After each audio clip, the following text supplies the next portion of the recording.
retournons dans Hébreux chapitre 6.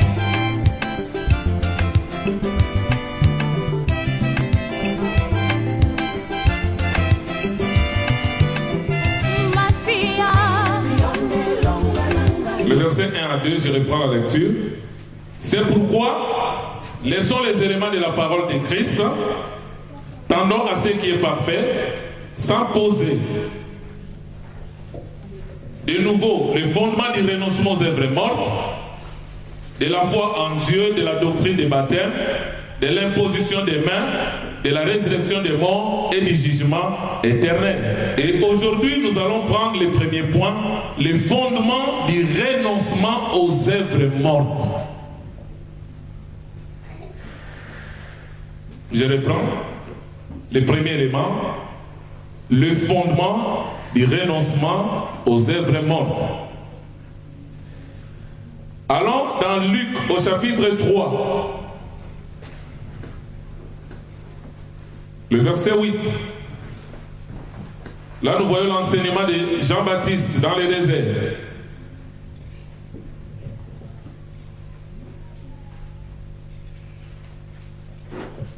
Je prends le verset 3, après je prends le verset 8. La Bible dit, il alla dans tous les pays des environs du Jourdain, prêchant le baptême de la repentance à cause du pardon des péchés. Verset 7. Il disait donc à ceux qui venaient en foule pour être baptisés par lui, race de vipères, qui vous a appris à fuir la colère à venir. Là, il s'adressait aux pharisiens. Verset 8. Il exigeait maintenant quoi? Produisez donc des fruits dignes de la repentance. Amen. Or, quand nous parlons des fruits dignes de la repentance, parmi les fruits dignes de la repentance, le premier élément, nous avons l'abandon du péché. Deuxième élément, le renoncement aux œuvres mortes. Et troisième élément, c'est détourner du monde. Ce sont les fruits dignes de la repentance. C'est ce que Jean-Baptiste exigeait aux pharisiens. Pour que je te plonge dans l'eau, tu dois déjà produire le fruit dignes de la repentance. Quitter le monde, se séparer du monde, abandonner la vie du péché et le renoncement aux œuvres mortes. Et si nous voulons définir les œuvres mortes, pour ceux qui prennent note, c'est l'ensemble des choses dans lesquelles l'homme s'attache profondément et pratique, mais qui ne contribue pas à son salut. C'est-à-dire tout ce que l'homme pratique, sur tout ce que l'homme est attaché, mais qui ne contribue pas à son salut, ça fait partie des œuvres mortes.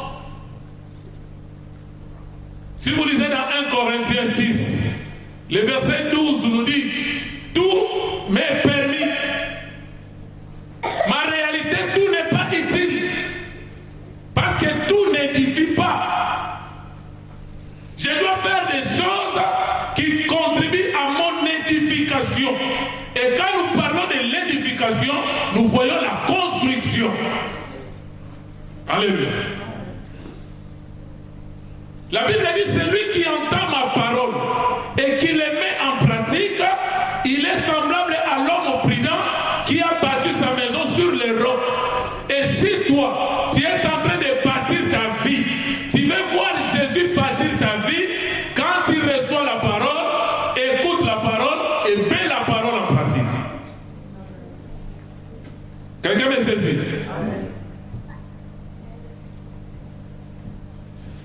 L'homme est attaché à son ego.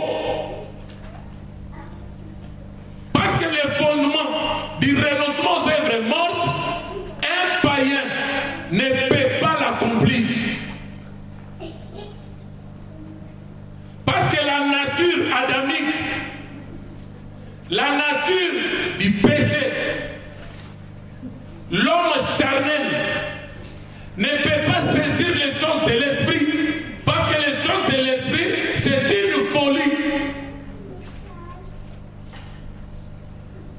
Alléluia. Les œuvres de la chair.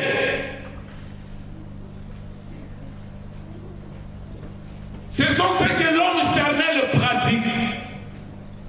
Là, nous sommes dans Galates, au chapitre 5, le verset 19 à 21. La Bible dit les œuvres de la chair sont manifestes. Les œuvres de la chair sont opposées aux œuvres de l'esprit. Donc les renoncements aux œuvres mortes. Les œuvres mortes représentent aussi tout ce que l'homme fait sans la foi. Ce n'est pas seulement le péché. Tout ce que l'homme pratique, tout ce que l'homme fait sans la foi, ça fait partie des œuvres mortes. Dans Hébreux 11, le verset 6, la Bible nous dit quoi? Sans la foi, nul ne peut lui être agréable.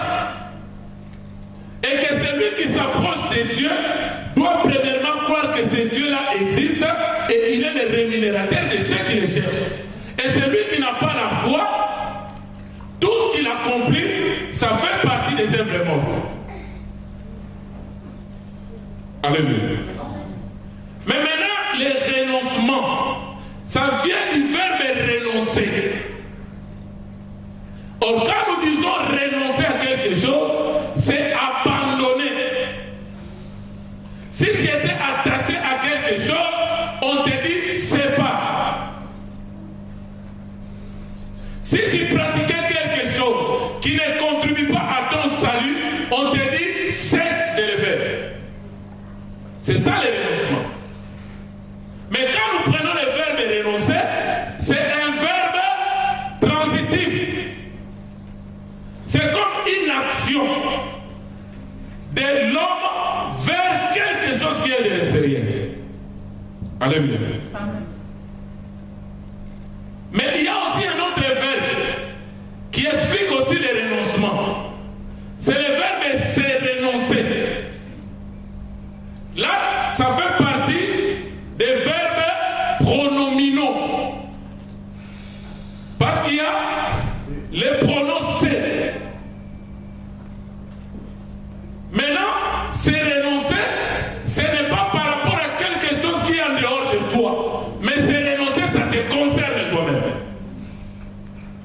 Un exemple simple, pour faciliter la compréhension. Il y a le verbe laver et le verbe se laver. C'est différent. Laver, je peux laver une voiture.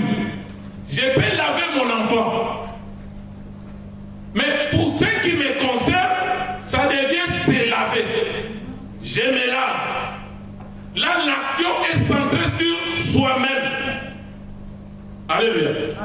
C'est pourquoi les gens qui sont encore à l'école, quand on parle des accords de participe passé, on dit ça s'accorde en genre, en nombre, avec les compléments d'objet direct. Amen.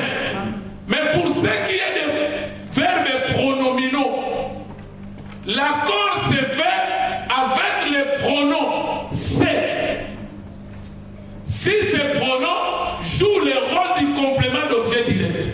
Mais si ça joue le rôle du complément d'objet indirect, il n'y a pas accord.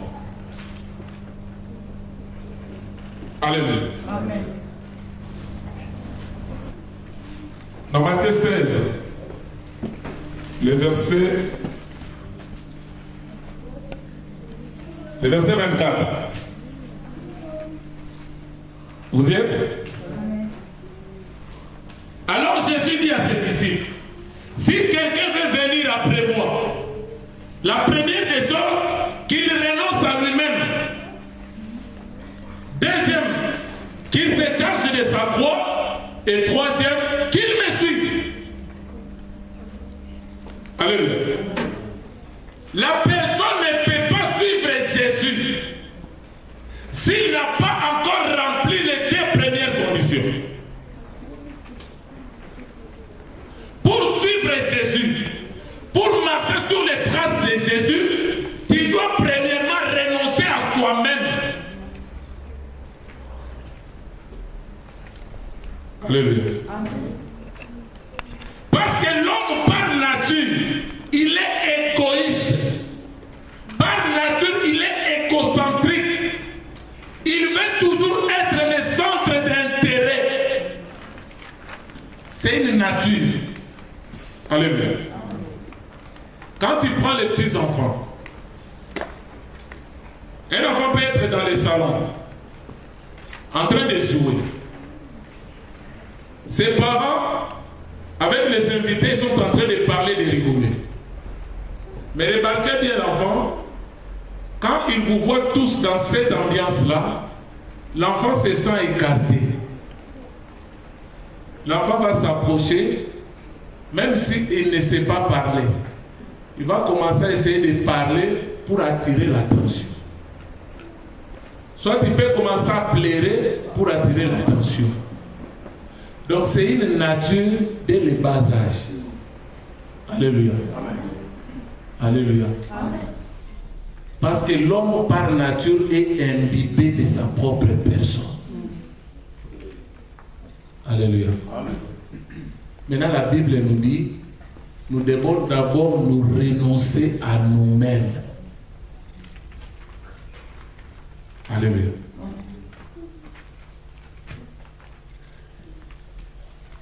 On dit le vrai amour, c'est quand il prend soin des autres. Alléluia. Parce que Christ, c'est par amour, alléluia, qu'il a accepté de se livrer pour nous sauver. Alléluia. Il dit, celui qui veut venir après moi, qu'il renonce à lui-même. Deuxièmement, qu'il se charge de sa croix tous les jours. Or, la croix, c'est la souffrance. La croix, c'est les moments difficiles. La vie chrétienne n'est pas facile. La vie chrétienne est comparable à la marche des enfants d'Israël dans le désert. Et tu dois porter cette croix tous les jours. Les mépris, les insultes. Alléluia. Des fois, tu fais quelque chose qui est bien. Tu attends l'approbation des hommes. Mais il y a les critiques qui précèdent.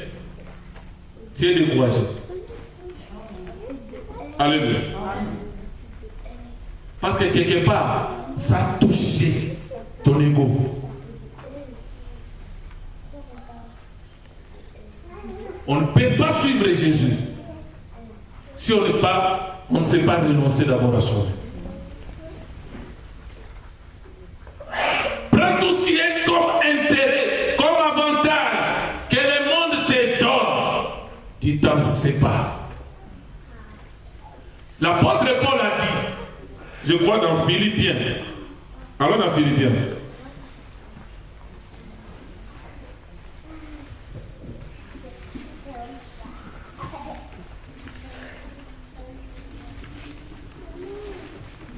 Philippiens chapitre 3, le verset 7 à 9. Il dit, mais ces choses qui étaient pour moi des gains. Quand on dit gain, on voit l'avantage, on voit les privilèges. Alléluia. Il dit maintenant, je les regarde comme une perte à cause de Christ. Verset 8. Et même, je regarde toutes choses comme une perte à cause de l'excellence de la connaissance de Jésus-Christ, mon Seigneur, pour lesquels je fais quoi?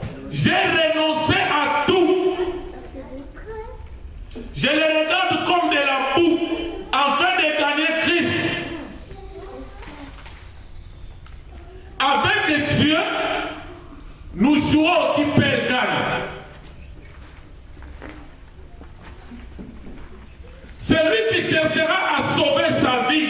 la perdra. Mais celui qui la perdra à cause de moi la retrouvera. Donc le renoncement, c'est accepter de tout perdre à cause de Jésus. Tout ce qui est avantage, tout ce qui est privilège dans le monde, laisse. Verset 9. Et d'être trouvé en lui. Parce que si tu ne renonces pas à ces choses, tu ne seras pas en Christ. Mais celui qui est en Christ, c'est celui qui a renoncé à tout. Maintenant il dit d'être trouvé en lui. Non avec ma justice. Esaïe a dit la justice de l'homme est comme des vêtements souillés. La seule justice que nous devons brandir, c'est la justice de Christ. Alléluia. Et cette justice, celle qui vient de la loi, mais avec celle qui s'obtient par la foi en Christ, la justice qui vient de Dieu par la foi, par le fait que Dieu s'est révélé en toi et que Dieu, par son amour, il t'a communiqué la foi véritable et cette foi te justifie. Amen. Alléluia. Là, il n'y a pas le mérite de l'homme. Écoutez-moi bien. Même quand nous parlons du renoncement, ne pense pas que tu le paieras par ta force. Amen, amen, amen. Jamais. Israël était en Égypte, dans l'esclavage. Mais Israël, quand bien même ils étaient fatigués de l'esclavage, Israël ne pouvait pas sortir d'eux-mêmes. Alléluia. Amen. Écoutez-moi bien, là je parle prophétiquement. L'Éternel a dit à Abraham, tes descendants seront esclaves. On les opprimera pendant 400 ans. 4 siècles. Même si tu pleures pendant les premiers siècles, tu ne seras pas libéré. Là je parle au Seigneur. Au temps marqué de Dieu, il a dit, j'ai vu la souffrance de mon père. Et pendant les premiers siècles, Dieu ne voyait pas. Il voyait. Israël pouvait pleurer, qui va me délivrer? Au temps marqué de Dieu. Alléluia. Ça ne sert pas. Même quand nous prêchons l'évangile, de forcer les gens à passer devant pour recevoir Jésus. Ça peut paraître fort, mais c'est la vérité.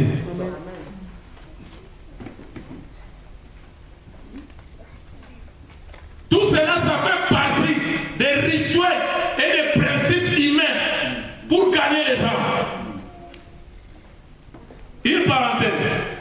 Quand nous prenons acte 2, la Bible dit l'apôtre Pierre prêchait la parole, il présentait Christ, mais il n'invitait pas les gens à venir recevoir Christ par les décisions. Parce que si l'homme prend la décision, il peut croire que cette décision vient de lui. Donc c'est par sa décision qu'il entre dans le salut de Dieu. Mais la Bible dit Pierre a prêché, les gens avaient le cœur vivement touché. Ce sont ces gens qui sont venus pour dire à Pierre, amen, que devrions-nous faire? C'est ça. On était des juifs, des hommes pieux. Les gens nous respectaient. On voyait la piété. Mais avec l'évangile qui est sorti là, ça nous a remis en cause. Que devrions-nous faire? Pierre n'a pas dit prenez la décision maintenant. Non. Répentez-vous.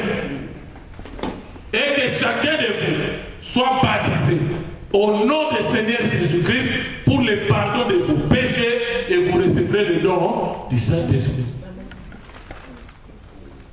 Si vous allez dans Acte 8, l'Éternel a vu la soif qu'il avait mis dans le cœur des ministres éthiopiens. C'est comme nous disons, la profondeur appelle la profondeur. Matthieu 5, 6 dit quoi? Celui qui a soif et qui a faim sera rassasié. La soif est la faim de la parole. Et quand Dieu suscite cette soif en toi, lui-même il sait comment il va répondre à ces désirs. Amen. Mais lisez bien l'histoire.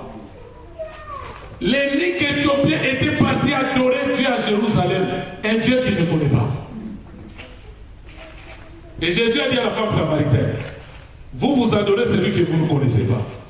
Mais nous adorons celui que nous connaissons, parce que le salut vient des Juifs. Or, quand on adore un Dieu qu'on ne connaît pas, on est idolâtre. Quelqu'un me saisit? Il lisait les écrits du prophète Esaïe qui parlait de Jésus, mais il ne comprenait rien.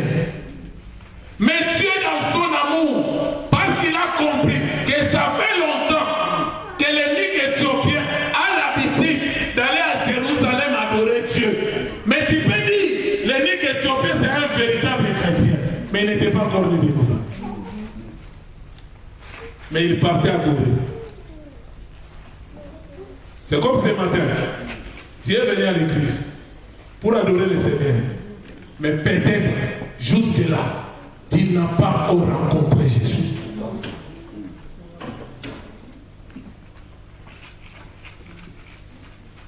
L'Esprit, l'ange du Seigneur a dit à Philippe, approche-toi de ces chars.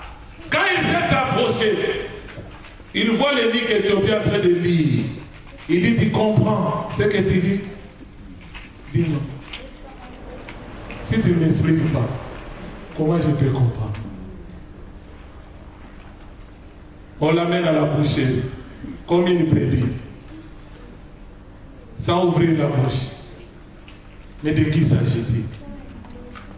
La Bible dit, quand il lui a parlé de Jésus, même les gens qui font l'évangélisation, ne force pas les gens, même dans le métro, dans des lieux publics, presse Jésus, l'amour de Jésus, ce qu'il a accompli à la croix. Les élus de Dieu, ils entendront la voix. Et ils vont comprendre que Dieu est en train de nous appeler par la puissance de l'évangile. Amen. Mais celui qui n'est pas un élu de Dieu, il ne peut pas comprendre. Arrête-moi avec vos histoires. Pour lui, c'est des histoires. Pour lui, c'est la folie. Mais pour nous, c'est une puissance pour les saluts de quiconque comprend. Toi, jette les filets. Jésus est bon. C'est lui qui est touché, il vient. Amen. Aujourd'hui, à l'église, on a établi les principes, les rituels des hommes. On va baptiser les gens les dimanches. Celui qui est intéressé, qu'il vienne inscrire le nom. Or, le baptême, c'est la personne qui doit demander. Ce n'est pas l'église de proposer. La Bible dit, l'énigme éthiopien, après avoir compris la révélation de Christ, lui-même a dit à Philippe, mais voici l'eau. Qu'est-ce qui t'empêche de me baptiser? Je suis prêt. Et Philippe a dit quoi? Si tu crois de tout ton cœur, cela est possible. Après, il a dit quoi? Je crois que Jésus-Christ est le Fils de Dieu vivant. L'évangile qu'il a écouté l'a illuminé, lui a donné la révélation de la personne de Christ. De la même manière avec Pierre, il s'appelait Simon, qui veut dire roseau. Mais quand Christ l'a appelé, il dit désormais tu t'appelleras Pierre, qui veut dire caillou, Pétros. Mais sur la révélation qui est sortie de ta bouche, c'est ça le roc. je bâtirai mon église. Et celui qui a la révélation de Christ, la Bible dit, il est heureux. Amen. Alléluia. Alléluia. Amen. Les renoncements. C'est Dieu, dans son amour. La Bible dit, il a pris les péchés, il a condamné dans la chair. Cette nature égocentrique, cette nature égoïste, la Bible dit, c'est parce qu'il savait que son fils allait venir avec un corps semblable au péché pour prendre maintenant la chair et l'amener lui-même à la croix. Et il a crucifié notre vieil homme avec toutes ses passions. Alléluia. Si tu prends Galates 5, les péchés énumérés, tu fais un tableau, tous les péchés de la Bible, pour vérifier, maintenant j'ai déjà surmonté ça, tu vas passer ton temps. Alléluia. Amen. Tu vas voir que ici j'ai réussi, mais là j'échoue. Tu vas tourner en rond. Ce que Dieu te demande aujourd'hui, c'est de croire à l'œuvre de la croix. Romains 6, Romains 7, Romains 8. À la croix, il a crucifié notre vieil homme. Il a crucifié la nature adamique. Et maintenant, moi, je le crois. Alléluia. Amen. Alléluia. Amen. La foi, on aura le temps d'en parler. La foi n'est pas naturelle. La foi est surnaturelle. Mais l'homme naturel ne peut pas avoir la foi. Alléluia. Amen. Et la Bible nous dit dans J, au chapitre 1, le verset 3, que la foi a été transmise une fois pour toutes au sein. Alléluia. Amen. Dieu ne donne pas la foi des fois. Et quand nous parlons même de l'apostasie,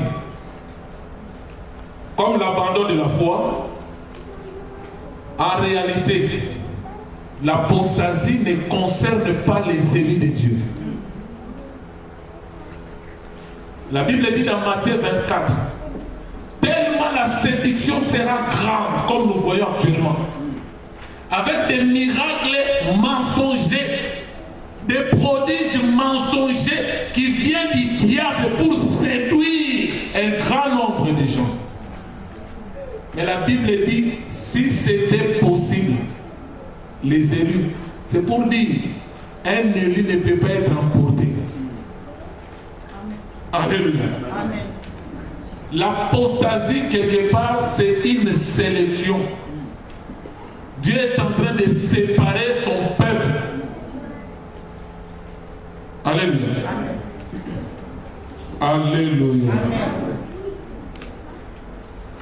1 Corinthiens 9, le verset 24 à 27.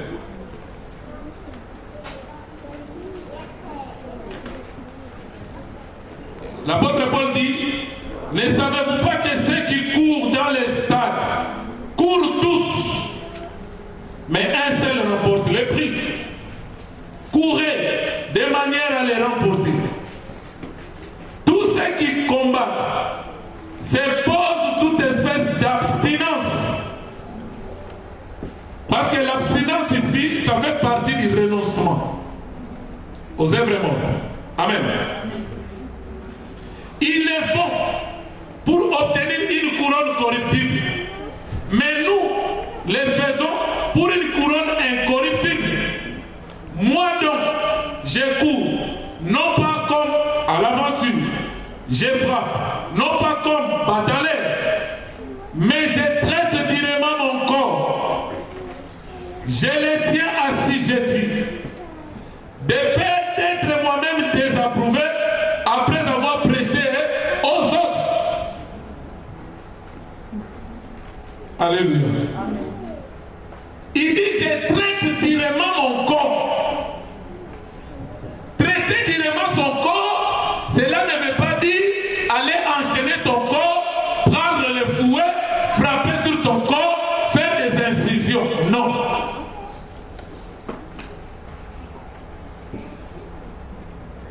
Les champs d'action de l'ennemi, c'est la chair. La Bible dit dans l'épître de Pierre que Satan rôde comme un lion. Maintenant, il rôde où? Dans la chair. Parce qu'il cherche une porte d'entrée. Alléluia. C'est comme s'il y a 12 portes. Et le diable, sur les 12 portes, il est en train de sillonner. Il vient dans l'impudicité, il ne te trouve pas. Il vient dans les débauches, il ne te trouve pas. Il vient dans l'ivrognerie, il ne te trouve pas. Il vient dans les disputes, il ne te trouve pas. Il vient dans les querelles, il ne te trouve pas. Il vient dans la méchanceté, il trouve la porte ouverte. Qu'est-ce qu'il fera? Il entrera par cette porte pour te détruire. Jean 10, 10. Alléluia. Et c'est ça, l'apôtre a dit, je traite directement mon corps. Je le mettais assujetti. Pourquoi? Parce que la chair a toujours tendance à s'exprimer. Aussi longtemps que nous sommes encore dans ce corps mortel, la possibilité de commettre des erreurs est là. La possibilité de broncher des péchés est là. Mais tu ne dois pas te laisser. Alléluia. Tu ne dois pas te laisser. C'est ça traiter directement son corps. C'est ça s'abstenir à ces choses. C'est ça le renoncement.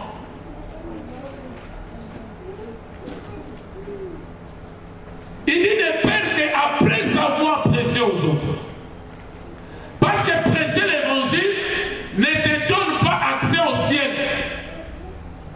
Parce que les gens pensent que si tu es serviteur et que tu prêches la parole, automatiquement le ciel est assuré. Non, le ciel est assuré pour les élus.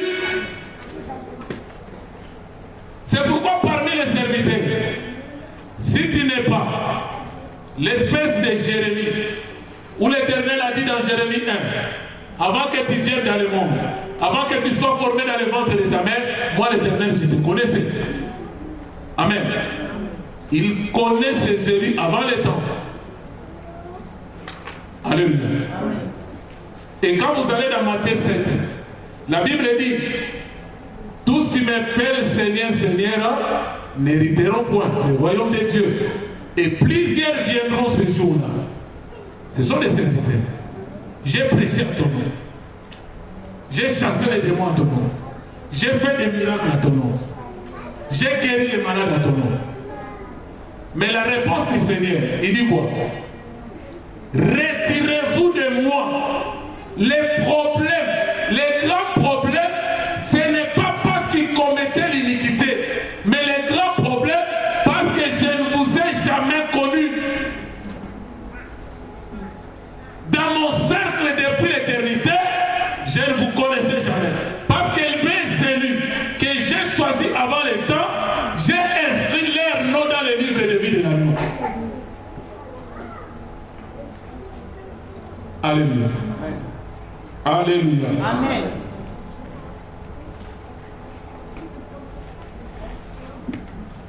La nature égocentrique. Galates 1, le verset 13 à 14. Là, l'apôtre Paul qui parle. Il dit, vous avez su, En effet, quelle a été autrefois ma conduite dans le judaïsme? Comment j'ai persécuté à outrance et ravagé l'église de Dieu? Comment j'étais plus avancé dans le judaïsme que beaucoup de ceux de mon âge et de ma nation, étant animé d'un zèle excessif pour les traditions de mes pères. Les traditions, les coutumes, les habitudes, les préjugés, les comportements, ça fait partie des traditions des hommes. L'apôtre Paul, quand il était encore sort de Tarse, il pensait servir Dieu. Il pensait être dans la bonne voie. Et par ignorance, il persécutait l'église du Seigneur sans le savoir. Alléluia. Il dit animé d'un zèle excessif pour les traditions de mes pères.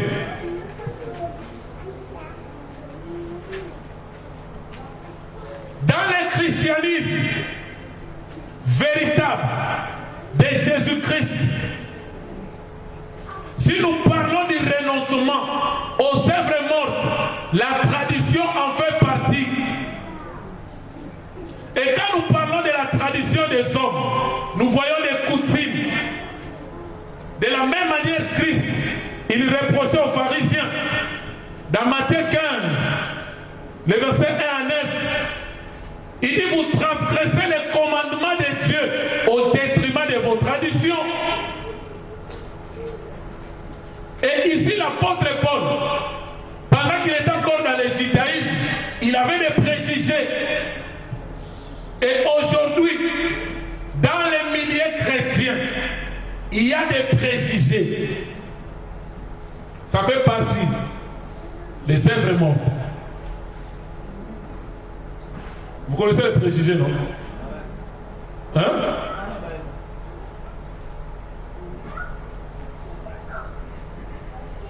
On peut parler des préjugés raciaux qui a un rapport avec la race. Alléluia. Il y a des préjugés dénominationnels. Il y a des préjugés sociaux. Ça fait partie des œuvres mortes que nous devons renoncer. Si je prends l'apôtre Paul ici, c'était des préjugés dénominationnels. Nous sommes dans les judaïsmes. Pour l'apôtre Paul, nous sommes dans les vrais. Et les gens les appelaient les gens de la nouvelle doctrine. Alléluia.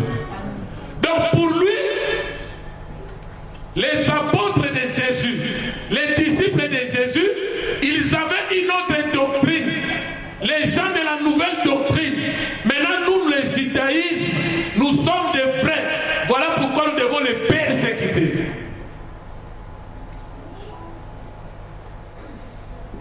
Les préjugés. Des fois, tu te dis, moi je suis du restauré. Chez nous, il y a la parole. Tu commences maintenant à juger les autres qu'elles n'ont pas la parole. C'est des préjugés.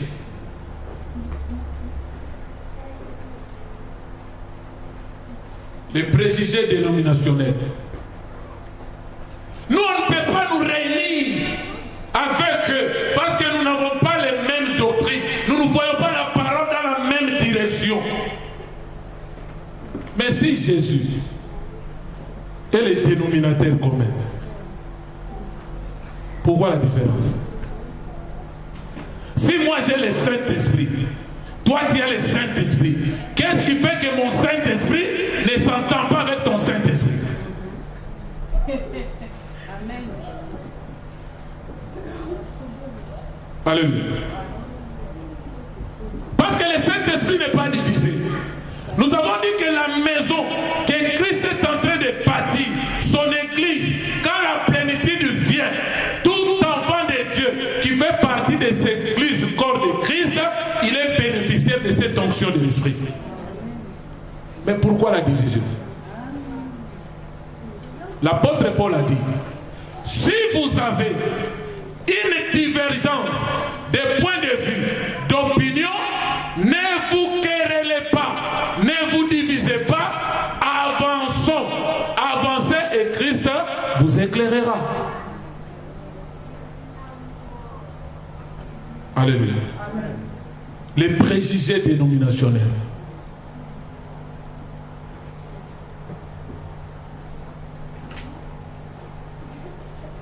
Là, je n'encourage pas l'écuménisme. Où il faut se réunir avec les gens même qui ne confessent pas Jésus. Je ne parle pas de ça.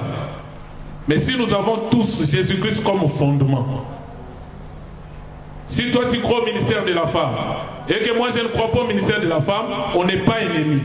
Avançons, Christ nous éclairer. Alléluia. Il y a des préjugés sociaux. Là, nous les voyons avec la femme samaritaine. Dans Jean chapitre 4, verset 9. Jésus lui demande de l'eau à boire. Au lieu de donner à Jésus l'eau, il dit, il n'y a pas de relation entre nous. Nous les Samaritains, avec les Juifs, il n'y a pas de rapport. Les préjugés. Quand il prend la prière des pharisiens,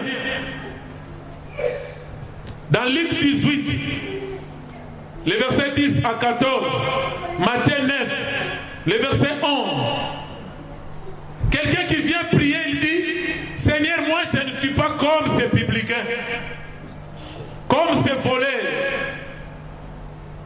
Et quand Jésus va voir les publicains, on lui traite de mauvais. Pourquoi tu manges avec les gens de mauvaise vie? Les préjugés. Quand on te voit en train de parler avec un païen, on te met dans les mêmes sacs. Mais si on ne les approche pas, qui va leur parler de Jésus? Pourquoi les préjugés? Et c'est ce qui règne dans les milieux des enfants de Dieu, entre guillemets.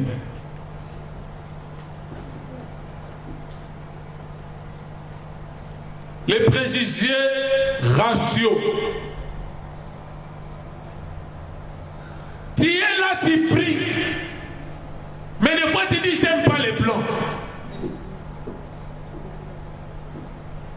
J'aime bien coopérer avec les blancs, pas avec les noirs.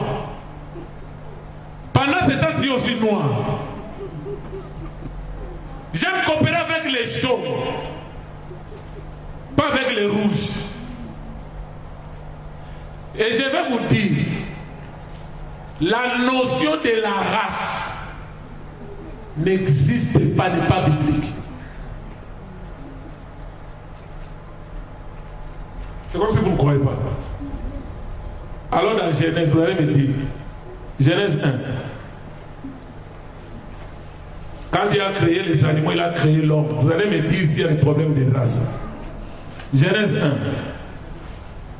Je prends le verset 24 à 25, après je vais continuer 26 à 27.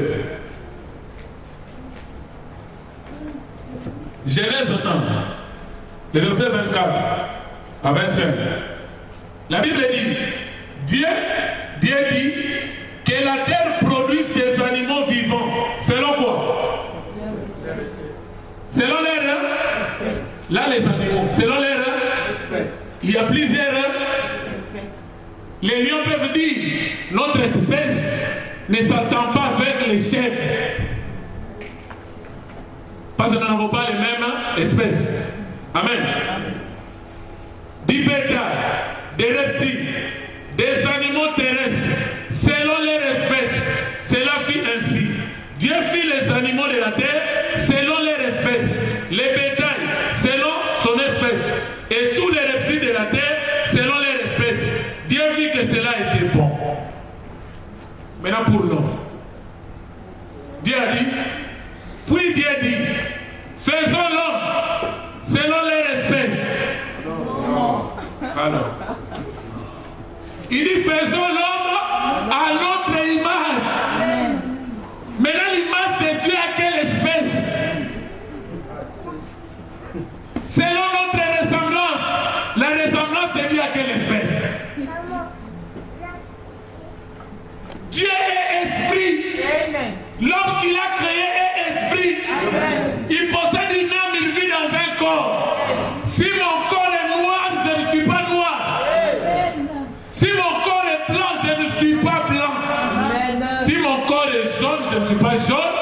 Si mon corps est rouge, je ne suis pas rouge. Je suis esprit. Amen. La Bible dit, ceux qui sont nés de l'esprit est esprit. Amen. That's right. Raison pour laquelle l'apôtre a dit dans Galates 3, à partir du verset 26 à 29, il dit en Christ, il n'y a ni juif, ni grec, ni libre, ni esclave, ni homme, ni femme, ni blanc, ni noir, ni rouge, ni jaune. En Christ, nous sommes un, parce que nous sommes l'esprit. Amen. Et si nous avons compris cela, tu ne dois pas rester dans les préjugés raciaux.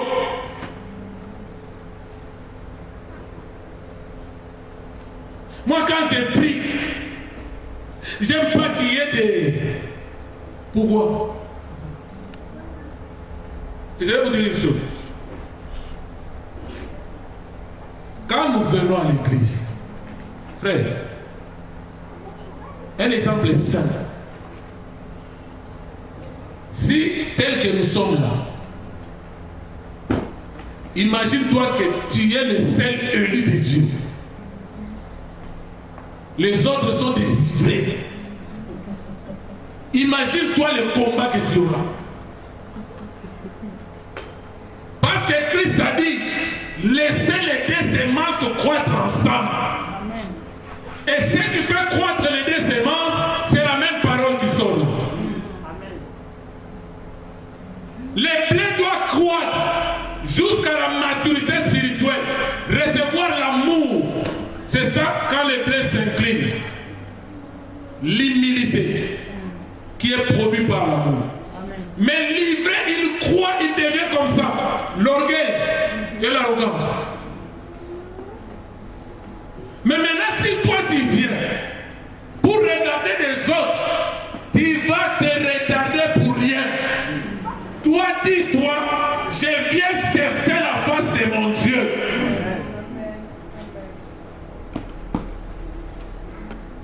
Alléluia. Amen. Alléluia. Amen. Tel qu'on est là, on n'est pas tous élus. Ça peut choquer. Non, mais c'est pas... Ça peut faire mal. Mais c'est la vérité. Amen. Je vais terminer par cet exemple. Qui a choisi sa famille biologique? Hein? Hein? Qui a choisi? Des fois tu te dis, mais pourquoi je suis né dans cette famille? Famille bizarre. Bizarre. Mais en tant qu'élu de Dieu, depuis le ciel, il te connaissait. Il t'avait choisi. Il t'avait prédestiné à la vie éternelle. Et pour te garantir, il a inscrit ton nom dans le livre de vie de l'agneau pour dire que tu ne te perdras jamais. Mais maintenant, je vais t'envoyer dans le monde. Tu vas naître dans une famille biologique. Peu importe. Alléluia. Maintenant, peu importe la famille biologique dans laquelle tu es sorti. Ma réalité, tu peux voir que tu sors dans une famille biologique, mais dans cette famille-là, tu n'es qu'un seul élu. C'est que les mamans n'aiment pas. Tu peux enfanter 5 enfants. Parmi les 5, il y a un enfant qui est élu. Les 4 non élus. Voilà l'affaire. Le fois tu te dis non, Seigneur, je vais aller avec mes enfants. Laisse aller être individuel. Alléluia. Amen. Ce qui est bien, un élu de Dieu. Des fois on peut dire, est-ce que tu connais le Seigneur? Si Dieu, là où j'aime Dieu, si Dieu m'avait révélé, tel est élu, tel n'est pas élu, les non-élus, dehors. Mais la bonté de Dieu, il a caché ces choses pour nous dire, vous êtes des serviteurs inutiles. Servez-moi avec humilité.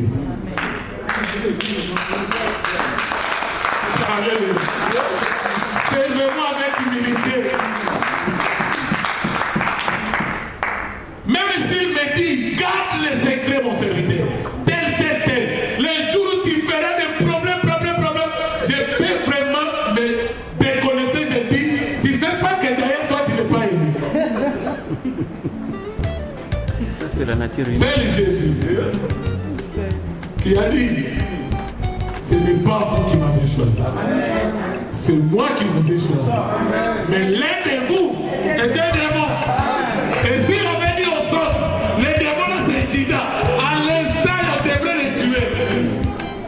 Il faut cacher parce qu'il a une mission à faire. Amen. Laissez les deux semences croître ensemble. Alléluia. Amen. Si je continue, mon Père est jusqu'à 16 heures. C'est un bon jour. Que Dieu nous bénisse.